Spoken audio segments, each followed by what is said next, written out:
think I've done a lot better this week, and I would like to think it's because of the improvements that I made. Mm-hmm. And one of the improvements was I bought a new modem that was a little bit faster than the previous one we had, just to give us a lot more download capability to Yeah. share amongst all the computers in the house. And this graphic actually tells me we're on the right track, because now previously in my office on my main computer, which I plugged directly into my internet router, Mm-hmm. I was only able to get about 140 megabits per second. And as of Monday, no, that was Tuesday, the 18th, I was getting about 240 megabits per second. Mm. So if you compare those two numbers, you can use a tool that we have probably engaged in math maybe since the sixth grade, the percentage tool. Mm-hmm. And if you divide 240, my new speed, by 140, my old speed, can you do that in your head?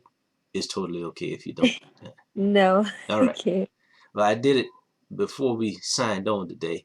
It's about 1.7. Mm. And what that says is my new speed is 70% faster than my old speed. I see. Now, what does that say to you now when I say it that way?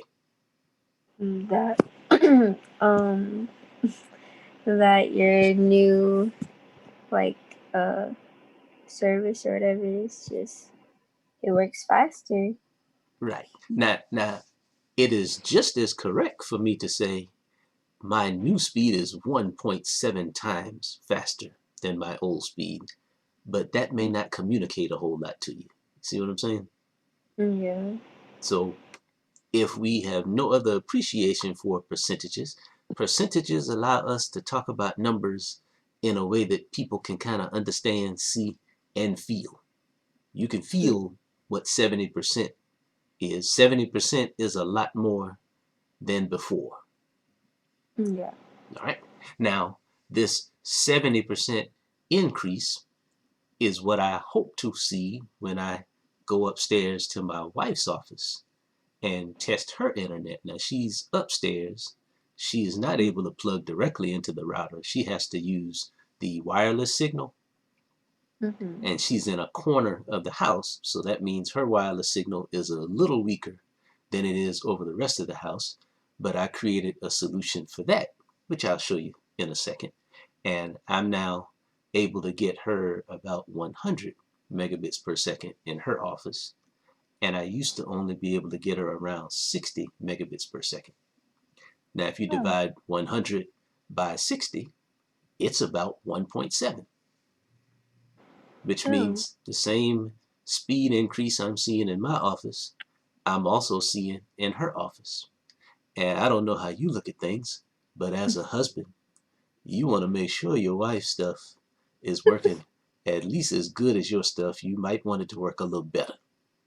Yeah. That just makes everything else go well. So it's like, yeah, see, I use those numbers to let me see that I really am on the right track. Yeah. And then I get to share that with y'all. And believe it or not, we just learned something. I can feel it. We just learned something. Yeah. I learned from teaching it to you, and hopefully you learn from listening to me talk about it. And, hey, Mhm. so let me show you the next thing now. I'll roll right into it. Let's make sure I pick the right window. Yes, that's the right window. So that's a picture. Mhm. Tell me what you see and what you think it says before I say anything else. You'll notice I have no caption there. This is just a picture that's worth 1,000 words. But what words come to mind when you see that picture based on what we just talked about? Um, where that like black thing is in the room, I'm assuming like that's like a router or whatever you would call it, and then like the orange circle would be the range that it has in the house and how far it'll go. This is music to my ears. It's music to my ears. Because, see, I didn't draw this picture, right? Mm-hmm. But it is the absolute perfect representation of internet coverage in my house. I mean, to the T, because my office is in this position in our house where the cursor is, Mm-hmm. and my router is on the floor right behind my desk because that's where the cable outlet is in my office. And I put the router right next to the cable outlet. Now, I don't have a basement. So if you're using your imagination, when you put your router on the floor and it broadcasts in a circle like this, Mm-hmm. that means I am providing awesome internet coverage to termites, ants, and spiders. My garage is over on this side. I have Mm-hmm. very strong signal in my garage where there is absolutely nobody there to use it. Yeah. This is our bedroom, so it is good that we have great coverage there. We also have very strong coverage in the hallway, like the foyer over the stairs, Yeah. and there is absolutely nobody there to use it. So if an engineer came and looked at the way I've got the internet set up in my house, they would smile and say, "You know, you're wasting half of your internet." Yeah, I know, I know, I know. All right. Guess what this room is, Heaven? Mm, a bathroom. No, that's my wife's office. Oh. Oh wow. And on the other side, on that same corner, is my daughter's room. So the most important people in my life are outside of the coverage area of my internet router. And that's a problem. Oh, that's a problem. So Yeah. we're not about problems, we're about solutions. So here's the solution, or here's a solution. Let's go the other way. Here's a solution. Nowadays, if you Google the term mesh internet, Mm-hmm. that's this wonderful new technology, quote unquote technology, where companies are packaging multiple routers in a kit and they sell you that kit and say, hey, replace your one router with this package of 3 routers. And each of those routers will have a circular, really it's a spherical coverage area. Think in 3 dimensions, your house is in 3 dimensions. So this circle is like a big ball inside your Yeah. house on the right side. So if you put a router in the middle, then you'll get another big ball of coverage. You put a router over on the left side, then you get another big ball of coverage. These router solutions can cost you anywhere from $200 to $1,000. You can get as much of a router solution as your heart desires. And if you pay that money and you get faster internet, it's all good, right? Yeah. But here's the thing, Heaven. The routers in these packages are probably far cheaper and far less capable than the router you already have in your house. So someone has sold you multiple units of something that is far less than what you already have. And if you don't know, you're getting shook. That's the word I would use. You're actually getting suckered Yeah. big time, big time. Yeah. But if you look at the router in the picture there, isn't it pretty? Yeah. Yeah. And see, that's a router that you will put anywhere in your house. And when people come over, they won't say, "What is that ugly thing on your wall?" They won't even see it because it will blend into the scenery. That's a selling point, and that's key. That's a key selling point. But now, for a techie like me, that ain't enough to get me to buy something that's far worse than what I already have. I would rather just find a slightly prettier version of what I already have, and I can make this same mesh network by installing these routers in different places in my house Yeah. and then programming them to talk to my main router. Mm. Now that's a little technical, but the concept hopefully is straightforward. I have a router that's pulling internet and broadcasting it to my house, and then I'll have a second and third router that will simply repeat whatever is being broadcast by my main router, and then I will get coverage over my entire house. It is easier to say than it is to do, but I'm an engineer, so I know how to do it. Yeah. I And think sorry. go ahead, no, go ahead. I think my oldest brother had bought something like that. Um we plugged it, well, he plugged it into the wall in our hallway, so there will be better connection in our living room because the connection is like really bad in there. And like our router is like all the way like in the back of the house, so he Oh, bought that. now, now he It'll now he may be using a power line adapter, so that's similar mm, to what this is, but it actually uses the electrical wiring in your home instead of internet signals. It uses the wiring in your home to transmit the internet, which is pretty slick. mm, I'm always scared about it running into interference from the electricity and whatnot. So I've never tried it, but I have read about it. Definitely read about it. mm, Now, what I ended up doing was I bought several of these. This is the router that I have in my office. mm-hmm. And as routers go, I actually think it's a nice looking router. Now, what do you think? Yeah. Yeah, it's not the worst looking router in the world. And it's very popular with gamers, online gamers, Mm. because of its speed. Now, it's a little older. It's probably about 8 or 9 years old.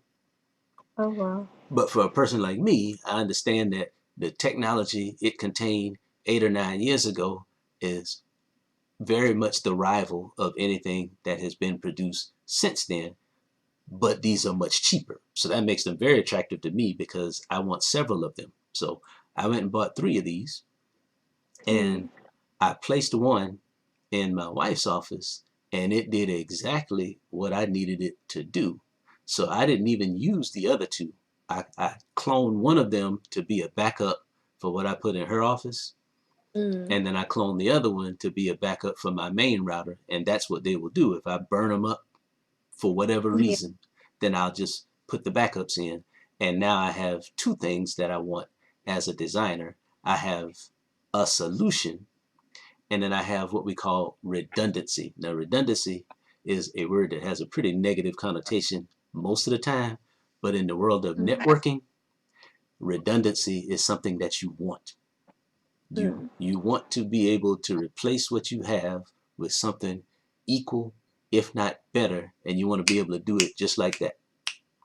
Yeah. So if I told you, Heaven, the internet in my house is totally blown up, then I'd be like, give me 5 minutes and I'll call you right back. Because I would just take the bad router out, put the good router in, boom, we're done.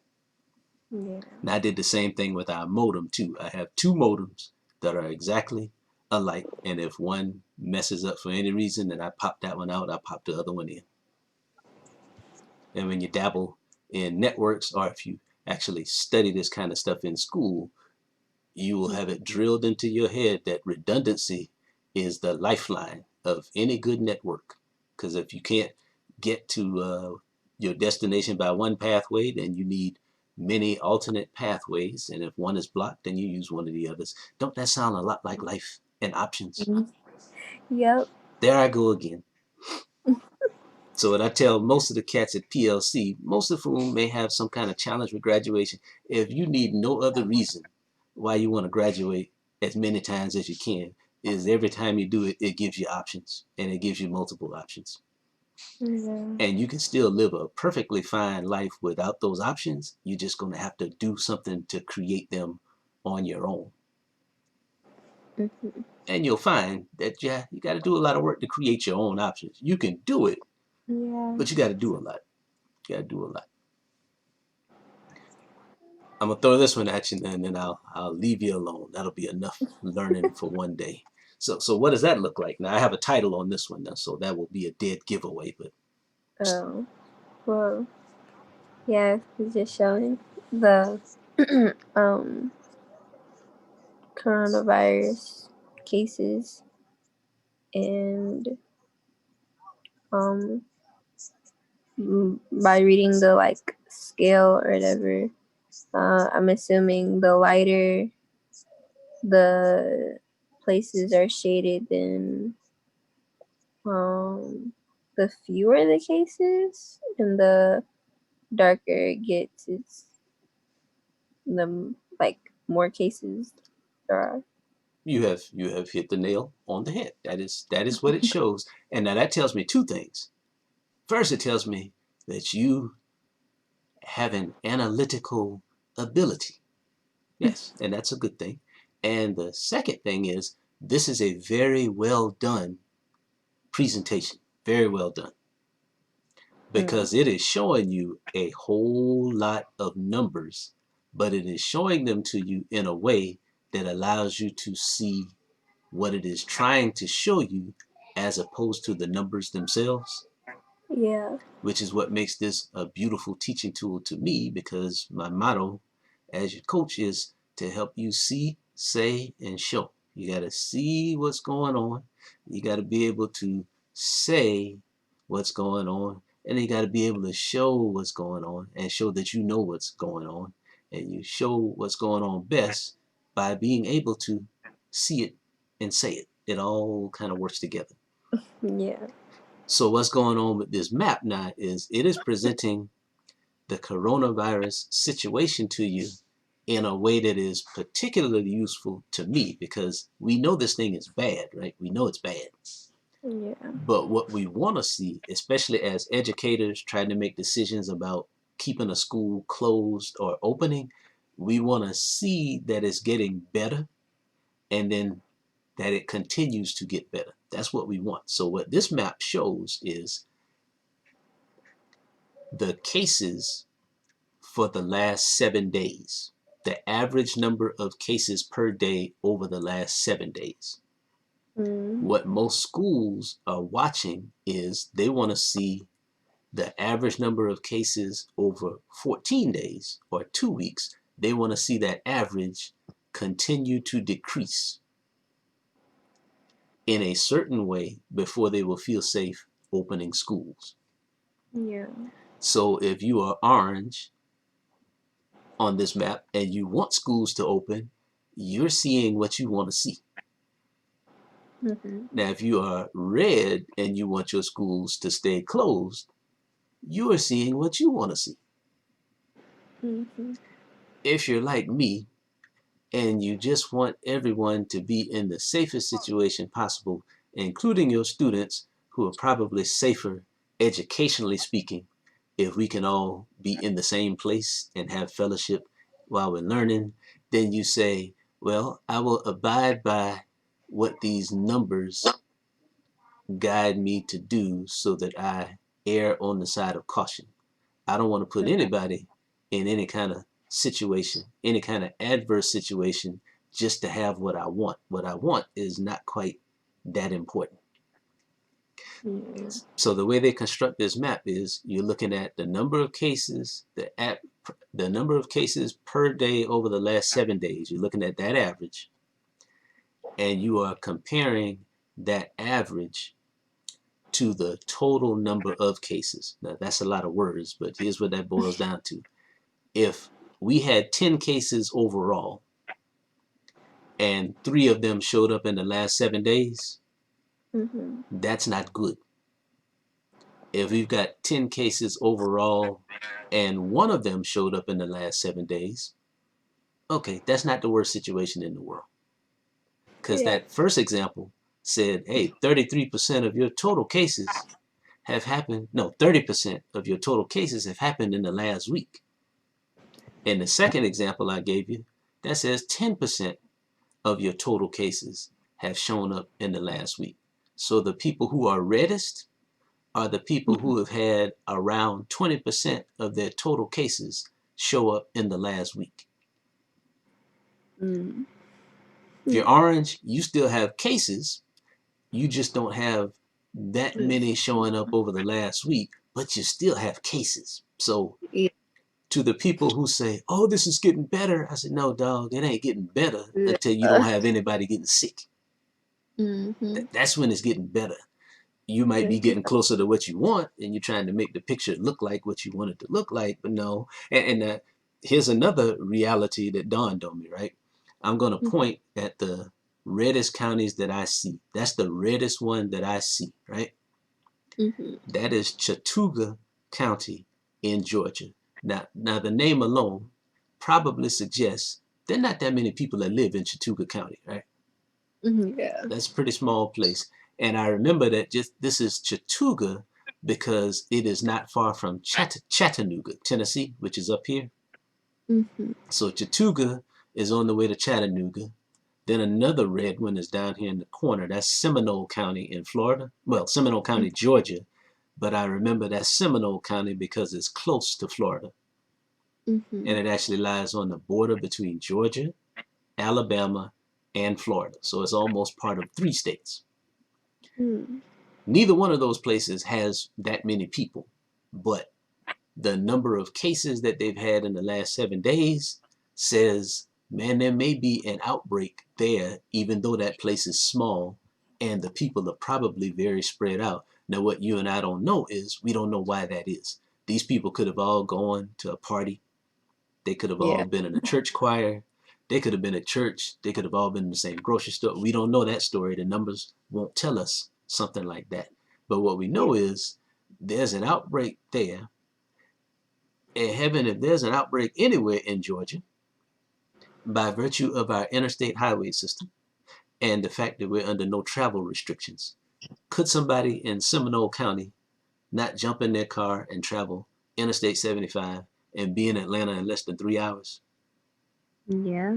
They could be in Atlanta in less than 3 hours and go to any gas station Yeah. and go to the cooler and put their hand up on the freezer trying to decide Mm-hmm. what kind of soda that they want. And then I could walk in there and I could do the same thing. And I might be Rona'd up just like that. Mm-hmm. So to all the folks who are yellow, my good fellow, you're still not where you want to be, because as long as you got red in your state, that can show up Yeah. on your doorstep, bringing you your mail. You don't know. You have no way of knowing. All right, so enough of that. Did I scare you? Not scary, but it's just like it's it's like it may seem like or like we want to believe that it's getting better, but like you said, as long as like we still have like red and orange around us, then it's not really getting better until there is nobody with it. So Yeah. it's just like, wow. So here's the risk that I'm taking, right? We have been cautioned, especially with all of us teaching and learning from home, Mm-hmm. that we need to be a little careful about talking about certain things. Now, in my see, say, show motivation, one thing I'm very motivated to do with young folks is show them pictures of math. Sometimes those pictures are like the router picture I just showed you, with where the circles or the spheres Yeah. depict the coverage area. Yeah. Sometimes those pictures are maps that can show you a numeric situation and tie it to geography. Sometimes it's stuff like voter data. We've been cautioned very much to be careful about voter anything, because when you say voter, you say Trump. And then when you say Trump, somebody says chump. And then when you say chump, and somebody else Yeah. says not a chump. And then before you know it, and if I'm a teacher trying to build community and fellowship among all of my students, then yeah, I probably stay away from voter data just because it's too close for comfort. Sooner or later, we're going to start talking about Trump. Even Corona stuff, sooner or later, becomes about what the president is or is not doing. But so Yeah. far, I think I've talked to at least 4 of my classes about this. So far, the response has been patient enough and insightful enough to say, all right, yeah, you may want to engage them with this, because I'm getting this stuff from the New York Times. Uh-huh. And to me, they have done the best job of anybody in our nation of just tracking what's going on in every state in real time. So this map, I Mm. pulled it 2 days ago, but they update this map every day, every day. And that Oh. takes an incredible amount of work and also a lot of integrity, because you got to be careful showing people information that's this recent and this detailed, because they can take the information and make up their own mind however they want to. If they Yeah. want schools closed, there's something in there that will support keeping schools closed. If they want them open, they can see something in there that supports wanting to open them. Now, as a person who's been in the middle of a lot of these wars forever, because I've worked as a, well, I call myself a data visualizer. I help people see what numbers are saying, Yeah. and that has given me a very unique niche. It's made me a lot of money. It's given me a very sober perspective, though, on how people play with numbers, because I'm playing in them more than anybody. So I know what I see, and I know what it says to me. I even know what it might say to you and anybody else I show it to. But it's kind of funny to be me and to see how people try to exploit this stuff. That's Yeah. because, oh man, and I've done studies for folks who have come back and said, this is not what we needed to say. And I'm sitting here looking just like this. Okay, well, if it's not saying what you needed to say, player, you're going to have to do something a little different to make it say Yeah. something different. But then they look at you and say, well, no, we're paying you, so we need you to make it say what we needed to say. And that's when I say, hey, all money is not good money, so it is what it is. So if you needed to say something different, you need to take my name off of it and put your name on it.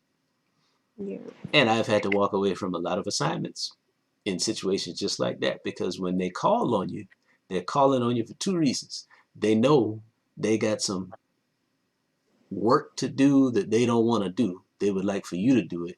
And then they also know that they've got a lot riding on the interpretation, and they want to guide that interpretation as much as possible. And as disappointing as that experience has been, it has made me very aware of talking about numbers with people and always kind of gauging my audience, because you can use this stuff to twist a lot of situations. Yeah. All right, I've said too much. I have held you for almost half the period. But what the good of that is, I said, yeah, we just had a 30-minute class, man. It was a class. Now, Mhm. there's several people from the high school that will walk in and say, what standards are being taught here? I said, well, there's a there's a communication standard that is part of every class in the state of Georgia, every designated and recognized class in the state of Georgia. We are learning how to communicate about numbers and what they say and what they mean. So yeah, it's part of the standards, man, but you may have to get there to understand that it really is. I ain't showing her how to compute a standard deviation or take the integral of a trigonometric function, because Edgenuity can show you how to do that. And even if it does, you may never actually do that in your real life. You're going to look at a map, though, and try to Yeah. figure out what it means and try to explain it to somebody else. So I'd rather stick with this kind of stuff. This kind of stuff is Mhm. real. Yeah. Mm-hmm. Oh, and I did mean to tell you, too, now I am now taking careful looks at your performances, not just in my class, but in all of your classes, particularly while we are all Yeah. at home. Yeah. And you'll be happy to know that I see you are doing your thing. But as your math teacher, I'm like, yeah, heaven now, you seem to be farther behind in econ than you are in your other classes. So what's up with that? Yeah. Yeah, I'm actually working on econ right now. I noticed that I was like really far behind, and it was like I don't know like what happened. I like at first I was only like 3 hours behind, but my Edgenuity like glitched or something, and my like assignments were like the dates were already like in January and stuff, and when my teacher changed it back, I was further behind than I thought. But I'm actually catching up right now, um, on my work. So All right. Well, yeah. do you notice that you and I just engaged in some data analysis and visualization? Yes. Yeah, because see, now that I have admitted to you, and I'm glad you're the only person here today, because I don't tell anybody about my superpowers because it scares a lot of people. But I said, oh, yes, sir, man. If you bury it in any layer of detail, I will find it. That is what I do. I've done it for a long time. I've made a lot of money doing it. I just keep my mouth shut about it. You have to be discreet because uh, when you have investigative abilities, people will call on you for that, but they will call on you and then become afraid. Or he might be able to see. Oh yeah, I can see it. I can see Yeah. it. But yeah, what jumped out at me was, yeah, man, she's farther behind in econ than everything. But there's a story there, right? So what we did was I saw something and I didn't try to tell myself what it was, right? Yeah. I came to you and you Yeah. told me something that I'm not going to know from looking at numbers. There Yeah. are a lot of things that numbers say, but there are even more things that they do not say. So you have to treat it like it is. Like you have to treat it like dirt. You know how important dirt is if you got seeds in it? Yeah. Very important if you got seeds in it, but not so important if you don't. The dirt alone does not get it done. Gotta have seeds, gotta have water, gotta have sunlight and Mhm. photosynthesis. You gotta have all that. Let me stop. I'm teaching science now in a math class. See, I'm gonna get reported. They're gonna report me. I'm sorry. I'm sorry. Yeah. When you live long enough, you kind of see the world as one big classroom and you're not in different classes. You're just living. And you're living Yeah. based on things that you have learned, and you start to connect dots and see how things relate and see how common things are. That helps you get along with people because you realize no matter how different people might look, there's some things that make us all the same. Heaven, we all are a little Mm. full of ourselves sometimes. We all are. Yeah. We all are. True. But I digress. So yeah, keep doing your thing, and Okay. well, keep doing your thing. I will make an official progress report probably in the next week. Okay. So I'm trying to talk to everybody before it shows up in mom and daddy's mailbox, and they're like, "What is this?" Okay. And I'll figure out a careful way to do that because see if mom and daddy want to say what is this, they will see that they may not have much of a context for how far along you should be. Yeah. So somebody's parent will see that they've completed 10% of the class, and if they're ready to launch anyway, then they'll be like, "What in the world do you mean you've only done 10% of this class?" So I got to find a way to give it all some context before I make reports. Because, see, I can't honestly tell you how far anybody should be when we're working in a totally different and new situation. Yeah. So I'm taking all that into consideration before I just put numbers in front of parents. Because I am a parent. Parents do some strange things. Yeah. Sometimes with the best intentions, no, but yes, we do some strange things. So I will figure all that out and I will let y'all know before Okay. I actually send anything home. Okay? Okay. Okay. All right. Thank you. All right. We will talk to you soon, and not tomorrow. So we'll check in again on Monday. Right? Oh yeah. Yep. Not tomorrow. Yes. Not tomorrow. Okay. Okay. Have a great day. Okay. You too. Thank you. Bye bye.